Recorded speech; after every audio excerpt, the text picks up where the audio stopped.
Selamat pagi Pak, kami akan mempresentasikan hasil kerja UTS kami, yaitu mereview jurnal tentang distribusi data dan distribusi sistem.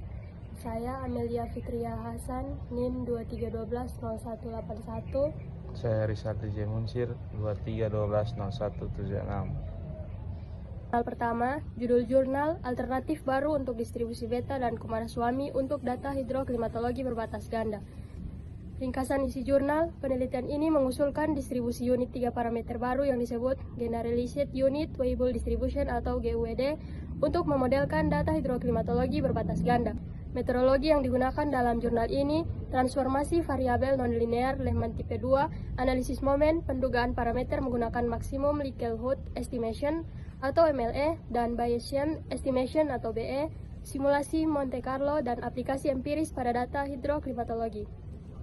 Hasil utama pada jurnal ini yaitu GUED menunjukkan bias dan MSE kecil serta cakupan kepercayaan lebih baik dibanding distribusi lain. Kelebihan fungsi PDF, CDF, dan QF berbentuk tertutup, fleksibel, dapat digunakan pada MLE dan BE. Kelemahannya, GUED mungkin menunjukkan ketidakstabilan atau sensitivitas terhadap nilai parameter awalnya karena melibatkan fungsi-fungsi khusus. Review jurnal kedua, judul jurnal Survei Keamanan Siber Fisik Jaringan Distribusi Aktif di Jaringan Cerdas. Ringkasan isi jurnal, makalah ini meninjau keamanan siber fisik mutakhir pada Active Distribution Network atau ADN, mencakup jenis ancaman, serangan, metode deteksi, dan strategi pertahanan yang efektif. Metodologi yang digunakan dalam jurnal ini yaitu survei literatur terkini yang meninjau aspek keamanan operasi dan komponen penting dalam sistem ADN seperti VVC, DSSE, dan DSOPF.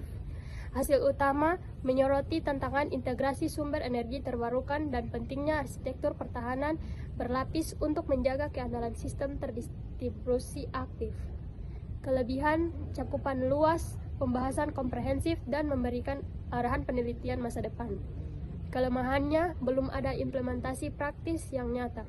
Review jurnal ketiga, judul jurnal Amankan Data Pengendaraan Jauh dengan Teknologi Buku Besar Terdistribusi Blockchain Solusi untuk Kota Cerdas.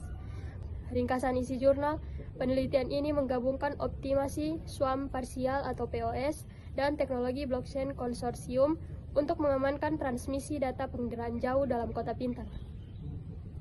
Metodologi yang digunakan menggunakan PSO untuk penjadwalan, ANN dengan POS untuk klasifikasi serta enkripsi untuk keamanan data. Hasil utama, transmisi data aman, efisien, dan menjaga privasi dengan penggunaan blockchain serta pembelajaran mesin. Kelebihan, aman, efisien, tidak memerlukan perhitungan hash berat. Kelemahannya, kurang skalabilitas, masalah privasi, dan toleransi kesalahan. Review jurnal keempat, judul jurnal Klasifikasi Efisien dan Pemrosesan Cepat Data Besar dalam Jaringan Distribusi Daya. Ringkasan isi jurnal, penelitian ini bertujuan untuk meningkatkan efisiensi pemrosesan data masif yang dihasilkan oleh sistem jaringan listrik modern yang kompleks. Metode yang digunakan melibatkan 3 tahap, ekstraksi, fitur menggunakan Variational Autoencoder atau VAE, reduksi dimensi dengan Uniform Manifold Approximation and Projection atau UMAP, dan klasifikasi data besar dengan algoritma K-means. Hasil utama, metode ini berhasil mengidentifikasi 5 pola utama data dengan koefisien siluet 0,85 yang menunjukkan kinerja klasterisasi sangat baik. Kelebihan dari jurnal ini, metode ini memiliki kecepatan tinggi dan akurasi tinggi dalam klasifikasi data besar, serta efisien untuk analisis pola sistem tenaga modern. Kelemahan, uji coba masih terbatas pada data simulasi dan perlu diuji pada data lapangan untuk validasi praktis. Review jurnal kelima, judul jurnal Teknik Partisi Data yang dapat diskalakan untuk pemrosesan data terdistribusi di lingkungan cloud tinjauan.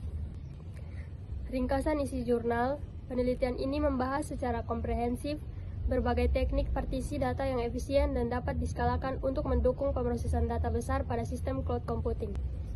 Metodologi, penulis meninjau berbagai metode partisi seperti hash partitioning, rank partitioning, directory based partitioning, graph partitioning, replication based partitioning, dan dimensionality reduction.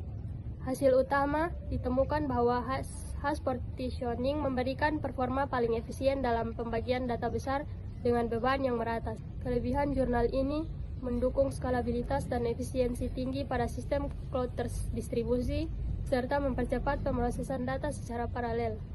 Kelemahan, beberapa metode masih menghadapi masalah data dan kebutuhan penyimpanan yang besar. Review jurnal ke-6, judul jurnal Kerangka Kerja Penjadwalan Bersama yang Efisien Berbasis Hypergraph untuk Penempatan Tugas dan Transfer Data Lintas Geografis Pusat Data Terdistribusi. Ringkasan isi jurnal ini memperkenalkan kerangka kerja penjadwalan bersama berbasis hypergraph yang disebut Joint Hypergraph Based Task Data Scheduling Framework atau JHTD. Metodologi pendekatan ini menggabungkan dua komponen utama, yaitu Hypergraph Partitioning for Task Placement atau HPTP untuk menempatkan tugas dan pusat data yang optimal. Hasil utama, kerangka JHTD berhasil mengurangi mark span hingga 20,6% dibandingkan metode konvensional serta menurunkan volume transfer dan lintas pusat data secara signifikan. Kelebihan, efisien, mampu meningkatkan kinerja penjadwalan tugas dan transfer data secara bersamaan, serta cocok untuk pusat data berskala besar. Kelemahan, belum diuji untuk semua jenis tugas dan belum diterapkan pada lingkungan produksi nyata. Jurnal ke-7, judul jurnal Dampak Latensi TIK, Kehilangan Data, dan Korupsi Data pada Kontrol Jaringan Distribusi Aktif. Ringkasan isi jurnal, makalah ini membahas dampak latensi, kehilangan data, dan kerusakan data dalam sistem komunikasi pada pengendalian jaringan distribusi aktif atau ADN. Metodologi, simulasi dilakukan menggunakan MATLAB, Simulink dengan model jaringan Symbench 20kV, 3 skenario diuji dengan variasi latensi, kehilangan, dan korupsi data. Penulis mengusulkan dua strategi fallback, FB1 dengan FB2 untuk menjaga stabilitas jaringan selama gangguan komunikasi. Hasil utama, strategi FB2 terbukti paling efektif dalam menjaga stabilitas tegangan dan daya aktif meskipun terjadi gangguan komunikasi. Hasil menunjukkan bahwa kualitas data sangat berpengaruh terhadap performa ADN. Kelebihan, penelitian ini aplikatif, berbasis simulasi realistis, dan memberikan pemahaman jelas mengenai pengaruh kesalahan peak terhadap kinerja sistem tenaga. Kelemahan, penelitian hanya dilakukan dalam simulasi tanpa uji lapangan langsung, sehingga perlu validasi yang lebih lanjut. Judul jurnal Sistem Manajemen Distribusi Terpadu Arsitektur, Fungsi dan Aplikasi di Tiongkok. Ringkasan isi jurnal, makalah ini menjelaskan arsitektur fitur penerapan sistem manajemen distribusi terpadu IDMS di Cina. Metodologi sistem IDMS dibangun dengan 3 subsistem utama, yaitu Operation Control System, Outage Management System, dan Operation Training System yang terhubung melalui sistem berbasis GIS dan platform komunikasi terpadu. Hasil utama memungkinkan manajemen yang lebih efisien, peningkatan keandalan dan adaptasi terhadap penetrasi energi terbarukan. Kelebihan, integrasi penuh antar subsistem dan kemampuan analisis waktu nyata meningkatkan efisiensi sistem distribusi. Kelemahan, kompleksitas sistem tinggi, biaya pengembangan besar, serta membutuhkan infrastruktur komunikasi kuat. Nomor 9, judul jurnal SVM Kernel Terdistribusi Adaptif Berbasis Partisi Acak untuk Data Besar. Ringkasan jurnal, penelitian ini memperkenalkan SVM atau Support Vector Machine Kernel Terdistribusi Adaptif Berbasis Partisi Acak yang disebut SVM untuk klasifikasi Big Data. Metodologi SIM dan SVM. Hasil utama model ini mencapai akurasi 99% dengan rasio percepatan 0,78 menunjukkan efisiensi tinggi. Kelebihan, skalabilitas tinggi, efisien dalam penggunaan komunikasi antar node. Kelemahan, masih memerlukan pengelompokan data dan tidak optimal untuk dataset yang tidak seimbang. Relevan dengan topik, sangat relevan karena SIM, SPM mendukung pembelajaran mesin paralel dan pemrosesan big data dalam sistem cloud dan cluster. Komentar untuk jurnal ini, model adaptif ini efektif dan efisien dalam meningkatkan kinerja pembelajaran mesin terdistribusi berskala besar. Sistem distribusi air berbasis IoT, tinjauan teknologi komparatif. Ringkasan jurnal ini meninjau penerapan Internet of Things IoT dalam sistem distribusi air untuk mewujudkan pengelolaan air cerdas. Metodologi, penulis melakukan tinjauan sistematis, kuantitatif, dan kualitatif terhadap penelitian IoT terkait distribusi air. Hasil utama, IoT for unit dapat melakukan pemantauan, analisis, dan pengendalian distribusi air secara real time. Kelebihan, efisien, adaptif, mampu melakukan kontrol otomatis dan pemantauan waktu nyata. Kelemahan, biaya implementasi tinggi, masalah keamanan data, serta ketergantungan pada infrastruktur IoT yang stabil. 11. Estimasi arah gangguan berbasis LSTM dan koordinasi proteksi untuk sistem distribusi jaringan. Penelitian ini memperkenalkan estimasi arah gangguan berbasis Long Short Term Memory atau LSTM untuk meningkatkan koordinasi proteksi pada network distribusi sistem. Metodologi, data arus gangguan dikumpulkan digunakan sebagai data latih LSTM. Hasil utama, metode LSTM mampu memperkirakan arah gangguan dengan waktu pemrosesan hanya 84 ms dan akurasi tinggi. Kelebihan, cepat, akurat, dan diimplementasikan pada kondisi sistem yang kompleks. Kelemahannya, kesulitan dalam mendeteksi gangguan yang terjadi dekat perangkat proteksi. Jaringan distribusi aktif multilevel tegangan dengan porsi besar bergantung pada cuaca generasi. Makalah ini mengusulkan model jaringan distribusi aktif multilevel tegangan berbasis data nyata untuk mendukung studi energi terbarukan terdistribusi. Metodologi, pendekatan yang digunakan adalah dynamic time warping untuk sinkronisasi data beban dan pembangkitan. Hasil utama, model DTU ADN menunjukkan korelasi yang meningkat dari 0,71 menjadi 0,92, menandakan kesesuaian tinggi dengan kondisi nyata sistem. Kelebihannya, model bersifat terbuka, realistis, dan representatif. Kelemahannya, model Sigre dan IEE yang dibandingkan tidak mampu mempresentasikan sistem nyata secara penuh.